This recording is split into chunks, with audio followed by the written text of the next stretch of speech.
¿Qué tal? Hoy Final Abierto se mete con el tema de la inseguridad, algo que aflige fuertemente a todos los rosarinos y a todos los santafesinos en general. La inseguridad, la profusión del delito creciente en la ciudad de Rosario, la profusión del delito cada vez más violento, la cuestión del desembarco del negocio de las drogas en los barrios de Rosario, la pelea entre distintos grupos y la víctima principal, que es en general los jóvenes pobres y el conjunto de la sociedad que se ve atrapado en este flagelo. Entonces nos metimos a ver qué pasa con el delito, por qué se produce, quiénes lo llevan a cabo y qué está haciendo el Estado provincial y el Estado nacional en general para tratar de desarticular esta problemática. Hablamos con el gobernador Antonio Bonfatti, que nos da su perspectiva, hablamos con una militante histórica de la cuestión carcelaria y que se ocupa de los presos y de los jóvenes que ingresan en el delito, como la doctora Carmen Maidagan, una prestigiosa abogada de la ciudad de Rosario, y también nos metimos adentro de las cárceles, adentro del penal que se llama La Redonda, que se conoce como La Redonda, que se ubica acá nomás en Ceballos y Ovidio Lagos de la ciudad de Rosario, y hablamos con varios detenidos que nos cuentan sus historias. Son detenidos que ya están en una condición favorable y que en cualquier momento comienzan a recuperar la libertad. Nos cuentan la experiencia de por qué entraron en el delito y cómo salen de la cárcel, qué pasa con la cárcel como supuesto espacio de recuperación. No se vaya, Final Abierto, hoy con un tema muy complejo y con todas las voces, el tema de la inseguridad. Toda la información, las novedades, el deporte, el espectáculo, la oferta y demanda en un solo lugar. Diario La Capital, siempre informando a la región. La Capital. ¿Nos conoces? Te conocemos.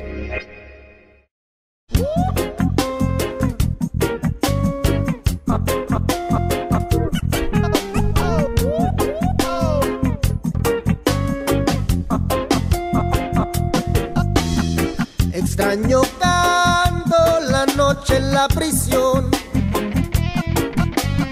sótano oscuro donde surge el corazón de otra vida en el adentro, bien adentro de la ausencia que persiste, que hasta la muerte resiste toda inútil tentación. Ni con la ausencia ni con la pena pueden con este corazón. Nuestra música siempre sueña ansias de liberación. Nosotros efectivamente podemos, como organización de derechos humanos, tener un vistazo desde los chicos que empiezan a delinquir desde muy jóvenes, que entran en lo que acá en Rosario es el IRAR, que es el Instituto de Recuperación del Adolescente, y después esos chicos, en la gran mayoría de los casos, desgraciadamente, o están muertos o terminan detenidos como mayores. O sea, pasan del sistema de menores al sistema de mayores después de que cumplen los 18 años. Entonces, hay un primer enfoque que tendría que ver con esto, con estos niños o adolescentes que delinquen y que no hay una respuesta del Estado para contener. Chicos de 12, 13, 14 años van con un arma a clase. O sea, ¿qué padre está posibilitando que un chico, un adolescente de esos años vaya con un arma a la clase y que le pegue un tiro como ha ocurrido en la rodilla a un compañero? Esto no ocurría. Que vayan chicas con sevillanas en la cartera a un baile y que por disputas con un amiguito a lo mejor se tajeen entre ellas. Estas son las cosas que... ¿Por qué estamos tan violentos como sociedad? Mi nombre es Jorge Luis Callejas. Hace 7 años y 5 meses que estoy detenido por el delito de robo calificado y bueno. Hola, me llamo Diego, mi apellido Magallanes. Hace 3 años que estoy detenido. Yo soy Diego Mendoza. Estoy condenado a 12 años por robo calificado reiterado en conjunto de causa. Llevo 7 años y 3 meses en total. Mi nombre es Haroldo Osmar Gabriel Ávalo. Nací en la localidad de San Nicolás. Mi padre tuvo la mala suerte de caer detenido. Mi madre lo abandonó, lo crió mi abuela, a mí y a mis 4 hermanos. Hola, mi nombre es Pablo César Recio, es la segunda vez que estoy en la unidad. Creo que es última causa. Pienso en mi vida de no volver a reincidir jamás en mi vida.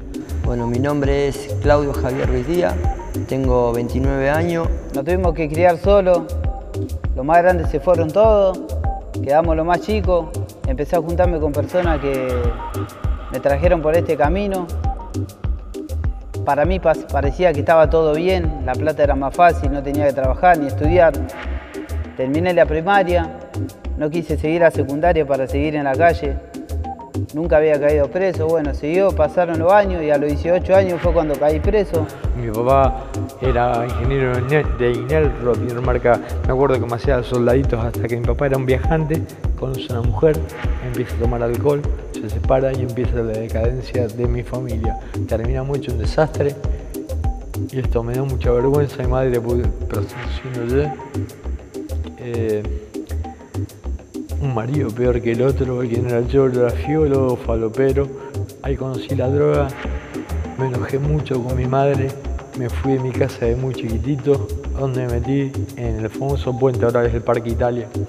Yo terminé toda la primaria en La Salle, hasta que dije basta. Hice 70.500 EMPA, que lo usaba de excusa para salir a la noche a mi casa. Me voy a vivir a la villa, en el puente, mucho tiempo viví ahí, desde la minoridad hasta empezó mi delito ahí. Un padre que me abandonó, una madre también que se equivocó muchísimo también en su andar y que muchísimas veces pagamos las consecuencias nosotros. Y también con un padrastro que golpeaba, un padrastro que me golpeaba, un padrastro que me excluía de todo, una madre que se prostituía. Una familia del tipo, una hermana enferma de Down, dos hermanas enfermas de Down, las dos las tengo perdidas, fallecieron. Una vida difícil, empecé a caer detenido de los 16 años y bueno, ahí empezó mi vida, ¿no? De los 16 años, delinquiendo, hoy tengo 29 años, sigo estando detenido, en intermedio, ¿no? Empecé a caer detenido y bueno, empecé a robar, de ahí conocí la droga. Primero empecé robando, después necesitaba tapar eso de que mi familia estaba siendo acosada o acusada de que yo empecé a robar, así que quería tapar mis oídos con la droga. Empecé con el faso, la pastilla, el acetodrón, seguí con la cocaína y así empecé, y así seguí, conocí un arma de fuego a los 16 años y de ahí no paré. Se presume cuando un chico toma un arma y mata es porque hizo un recorrido previamente, no parece ser un impulso de 24 horas. Exactamente, o sea, hay excepciones, hay situaciones especiales que puede suceder, pero en líneas generales esto empieza por el chico en la calle, con falta de escolaridad, con familia que no contiene, que empieza con el arrebato y puede empezar en el arrebato y algún día empezar a trabajar y salir del delito sin que haya ninguna intervención del Estado. Pero puede ir aumentando en esto, puede empezar a usar armas y terminar en delitos mayores, sí. Me entero que mi hijo estaba consumiendo droga, que consumía alita y que estaba agarrando el mismo camino que había empezado yo. Y eso... Ver muchos padres e hijos acá encerrados en estos lugares, yo los miraba como diciendo qué bajón, ¿no? Pero cuando sentí que los podés vivir a eso, te digo, te dan ganas de rescatarte de una. Me juntaba en el barrio con gente mayor que yo y siempre me sacaban de vuelo por el motivo de que no quería que siga el mismo camino. Y yo, curtido, empecé a seguir el mismo camino, y desde siempre tuve un resentimiento hacia la policía, por el motivo de que cuando yo le iba a ver a mi papá a Coronda, yo me lo quería traer conmigo y como era chico no podía entenderlo eso. Y por eso yo creí que la policía siempre tenía la culpa de eso. Chicos que a veces tienen el padre en Coronda, el tío en Piñero, digamos, en distintas cárceles, y termina siendo una forma de vida. De hecho, vos lo ves en la manera que ellos te hablan. Algunos te hablan de su trabajo, digamos, esto es su trabajo, su forma de vida. Hay otros que no, hay otros que están vinculados a la delincuencia más que nada por una cuestión de drogas. Estamos frente a un flagelo universal que es el narcotráfico, que ha permeado todos los países del mundo, no se salva a nadie. Ni Estados Unidos, ni Europa, ni América Latina, ni Asia, nadie se salva del flagelo de lo que significa el poderío del narcotráfico. Hoy por hoy se habla de distintas bandas que manejan la droga en la ciudad, cosa que antes eso no había. O sea, cuando existe cierto nivel de organización también van incrementando los niveles de violencia. Entonces a uno le preocupa cuando mira hacia el norte o mira a los países de Centroamérica con las famosas maras de organizaciones juveniles de chicos, de bandas de chicos que delinquen. Entonces uno dice, bueno, antes de llegar a eso, ¿por qué no empezamos a trabajar en serio para cortar esto, para evitar, digamos, la famosa muletilla que se usó hasta no hace mucho cuando se decía, no, la Argentina es un país de paso. La Argentina no es un país de paso, la Argentina es un país que consume, es un país donde hay problemas con la droga. Primero empecé con marihuana, después siguieron las pastillas, después la cocaína, después la reja porque terminé re en cana.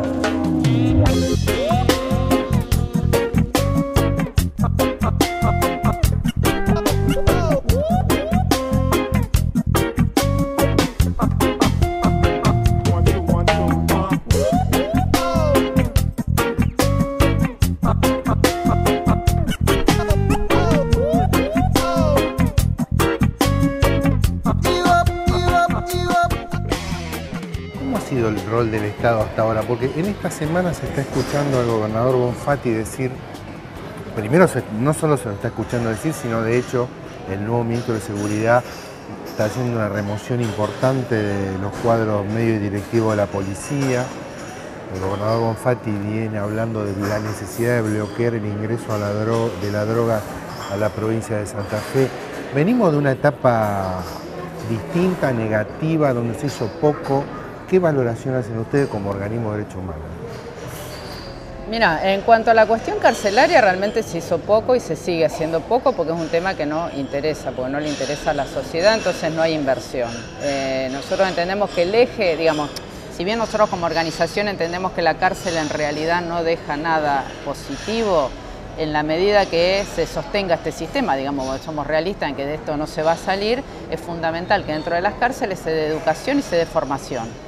No como el concepto anterior de resocialización o reinserción, sino como oportunidad de darle a la persona privada de la libertad de que pueda cumplir sus estudios o que pueda aprender un oficio que le permita tomar otro rumbo en su vida. El encierro te cambia mucho, por eso creo que es el peor castigo para el hombre, ¿verdad? Te hace una persona muy resentida, te hace mala, porque vos querés ser bueno, cosa que es imposible, y te pisan la cabeza. Vos sabés que en una cárcel se pelea, se roba el mismo interno, muchas cosas. Muchas veces han querido matar, hemos estado en dificultades, estando acá adentro, estando afuera, así que la verdad del delincuente, la necesidad, el hambre, las ganas de una familia, el maltrato, qué sé yo, el abuso de autoridad que recibe uno, querés que te diga lo que es estar bañándote con agua helada, golpeado en un buzón, te lo puedo decir porque lo he vivido y no se lo regalo a nadie, no se lo deseo a nadie. La persona que está detenida está bajo la tutela del Estado y el Estado le tiene que garantizar la integridad física principalmente. Sin embargo, son altos los índices de muertes dentro de cárceles, ya sea por reyerta entre los propios presos, por agresiones del servicio, por problemas de infección, falta de atención sanitaria, que eso, por ejemplo, es una de las cuestiones que menos está investigada. O sea, incluso el servicio te habla, bueno, de muerte natural o muerte por enfermedad, pero en muchos de los casos de muertes por enfermedad, si uno se pone a investigar, ahí hubo una falta de atención oportuna. Me llevaron enfermo la que había. Supuestamente estaba con una gripe A, mucha fiebre, dolor de cabeza, me llevaban al hospital, me ponían novaína cada 2 minutos. Carlito, que es piola, es un enfermero de Alcaidía, me tenían encerrado, que acá se lo puedo decir, este chico está acá, Diego Magallanes, si no era por ello no comía, no me sacaban a bañar, nada. Entra el enfermero y me dice, vos no podés estar acá así, estaba enfermo con fiebre. No, me tienen novaína, no quiero más droga, quiero que me lleven al hospital, no vi más. Carlito estaba envuelto con agua fría, no me daban ni siquiera de comer. Me abrían, recuerdo que eran cubitos que salían 11:30, me abrían cuando ya estaban todos engomados y un frío bárbaro. Bueno, así estuve, no recuerdo cuando, 10 días o 15 días en ese pabellón. Y al lado tenía otro compañero también que tenía tuberculosis. O sea, mucha discriminación sufrimos tanto con los médicos, con la policía, que no tiene nada que ver con el sistema penitenciario de la unidad, es policía. Por el otro lado tenés la cuestión policial, que digamos la policía históricamente ha sido una institución que se ha manejado demasiado sola y con poca autoridad del poder político. Y muy propensa a corromperse, digamos. Y muy propensa a corromperse porque, digamos, está en contacto con el delito todo el tiempo, y si no hay un control serio, difícilmente, digamos, ellos mismos se autolimiten. Acá es necesario tener un control, tanto de lo que puede ser el enriquecimiento como los abusos. Solo, digamos, desde el punto de vista de la coordinadora nos preocupa mucho el abuso con las personas detenidas. Obviamente que en la medida que vos, una persona, como veníamos diciendo antes, que el Estado estuvo ausente en lo que fue educación, en lo que fue la posibilidad de un trabajo, de una vivienda digna, que entró en el camino del delito, que vuelve a ser victimizado en un centro de detención, digamos, todo ese maltrato en algún momento sí va a volver a la sociedad. Eso en cierta manera es así. Por eso tenemos que darle a buscar cómo equilibramos una sociedad, cómo hacemos una sociedad con menos diferencia entre lo que más tienen y lo que menos tienen, que creo que esta es la base fundamental de la inseguridad, esta es la base fundamental de la violencia urbana, de la violencia que existe en la sociedad. Sí está demostrado que las condiciones de extrema pobreza, las condiciones de gran diferencia entre ricos y pobres, hacen que los índices de delito aumenten. Esto a nivel mundial, digamos. Mientras más diferencia hay entre la franja más rica y la más pobre, generalmente los índices delictivos son mayores. En la cárcel se vive en un estado de alerta y de violencia, y el preso en cierta manera siente que debe defenderse a sí mismo, porque realmente no hay un cuidado por parte del Estado para evitar este tipo de conflictos, ¿no? Y bueno, el otro tema es la autoagresión, o sea, qué grado de degradación se te somete para que vos, para conseguir un traslado, para conseguir, no sé, ir al psicólogo, te lastimes a vos mismo. Empecemos a hacer algo para sacar a los chicos de la delincuencia y no para crear más delincuentes. Yo te digo la verdad, yo cuando empecé en esto no sabía mucho. Después que entré a este lugar me perfeccioné, porque este es un lugar donde te perfeccionás para robar. Conoces estafadores, conoces que laburan de caño, conoces que laburan de punga, de arrebato. Así que acá te perfeccionás. Nadie diga que acá esto es para reincorporarse a la sociedad. Y aquellas personas que prejuzgan o que dicen, pero ¿para qué le van a sacar años cuando le dan escuela? ¿Para qué lo van a hacer educar ahí? Encima le van a sacar tiempo, que paguen. No. Hay que ser entendido de lo que estamos haciendo. Si la cárcel, si las personas que están trabajando para rehabilitar personas, no para hacer personas malas ni para seguir metiendo preso a la gente. Nosotros siempre planteamos lo siguiente, en general los chicos, digamos los menores de 18 años, son detenidos cuando cometen delitos graves, que es lo que tanto fastidia a la sociedad porque no se detienen antes. Nosotros lo que decimos es que antes de ser detenidos lo que tiene que haber es una intervención estatal para cortar ese camino. Digamos, tiene que haber programas específicos de contención para esos chicos, que los devuelvan a la escuela, que le den contención a la familia y evitar que el chico siga ese curso que se parece natural. Si nosotros necesitamos cárceles vacías, no hacer más cárceles para meter más jóvenes, más niños, y hay que empezar de abajo. Porque si no empezamos de los chicos, a trabajar en los chicos, en la necesidad, en el hambre, en la educación, yo pienso que estamos haciendo gente corrupta, ¿no? ¿Qué tipo de intervención más urgente se necesita para que esos centros de detención se transformen en un sentido positivo? ¿Qué es lo primero en la lista que debe ser larga de lo que hay que pedir? Mira, yo creo que en los centros de detención es fundamental invertir en educación y en trabajo.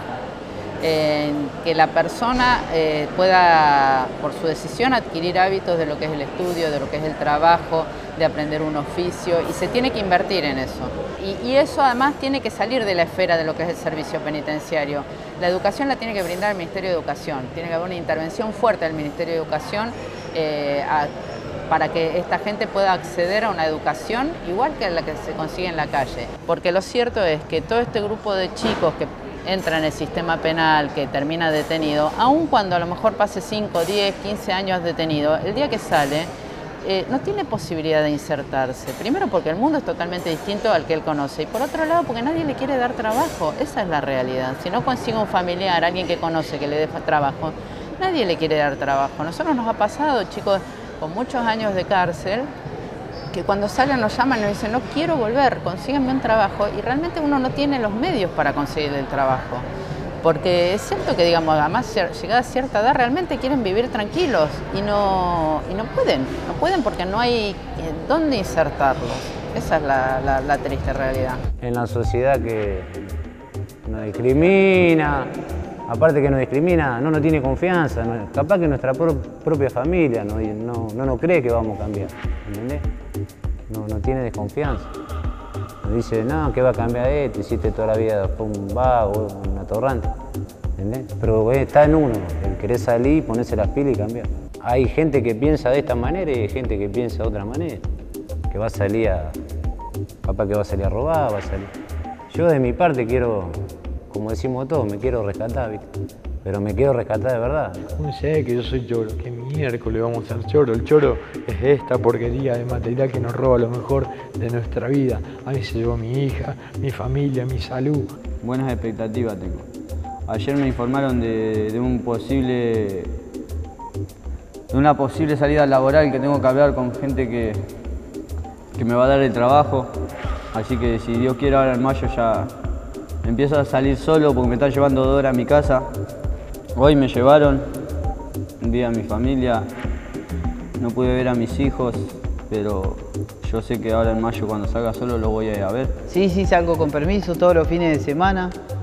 La semana que viene voy a hacer un curso de panadería y confitería de vuelta. Y también tengo otros datos para poder conseguir un trabajo.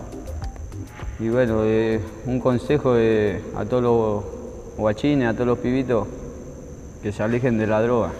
Que estudien, que trabajen y que disfruten de su familia.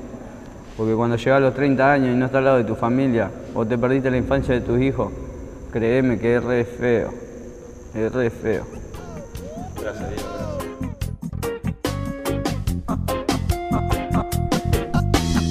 Extraño canto la noche en la prisión, sótano oscuro donde surge el corazón.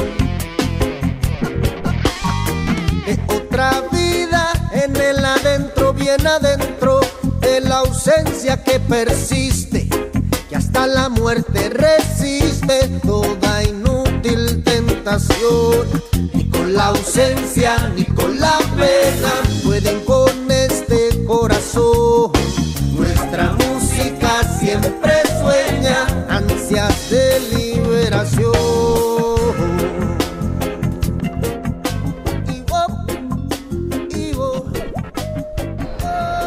Escuchamos en este informe que acaba de terminar distintas voces vinculadas a la cuestión de la inseguridad. Escuchamos principalmente las voces de los jóvenes delincuentes que están en la cárcel y que contaron sus propias historias de manera descarnada y desde mi punto de vista de manera muy valiosa para entender cuál es la causalidad de que un montón de jóvenes, fundamentalmente que provienen de sectores pobres en la sociedad rosarina, santafesina y de la Argentina en general, se inclinan por meterse en el delito y por resolver su vida de ese modo. Bueno, escuchamos su propia reflexión, también los escuchamos pensando para qué sirve la cárcel o para qué no sirve la cárcel, que probablemente, como nos dijo la doctora Carmen Maidagán, la cárcel sirve de poco o de nada, o en todo caso perfecciona a los delincuentes. Es una buena pregunta que nos podemos hacer y tal vez sea el gobernador Antonio Bonfatti el que tenga que pensar cómo transformar las cárceles de la provincia de Santa Fe en otra cosa que no sea reproducir más y más la condición de delincuente. Son todas preguntas que quedan abiertas. También el gobernador Antonio Bonfatti creo que puso el eje en la cuestión de las drogas, en la cuestión del crecimiento desmesurado de la comercialización y consumo de drogas, sobre todo en la ciudad de Rosario, que ya lejos está de ser un lugar de paso, como se dijo un poco livianamente durante muchos años, y ya hoy es un lugar de consumo significativo de drogas. Bueno, son todas cuestiones a resolver. ¿Qué hacer con el delito? Combatirlo de manera dura contra el último eslabón del delito, que quizás es ese joven sin educación que proviene de la pobreza y que se mete a robar, o si atacar las causas socioeconómicas. Tal vez sean dos instancias que deban coexistir, porque tampoco es posible combatir solo las causas socioeconómicas y culturales y permitir que los delincuentes sigan operando de manera impune. es atendible que eso no puede ser así. Bueno, la situación compleja de la inseguridad, cómo combatir el delito, cómo acotarlo, cómo reducirlo en el tiempo, es el gran desafío de las personas que están a cargo del Estado provincial y del Estado nacional, y creo yo del conjunto de la sociedad que tiene que acompañar este proceso. Bueno, esto fue Final Abierto en un intento de reflexionar sobre el tema más complejo tal vez de resolver hoy, que es el tema de la inseguridad en la ciudad de Rosario y en la provincia de Santa Fe. Le agradecemos que estuvo ahí y lo esperamos el próximo miércoles. Gracias.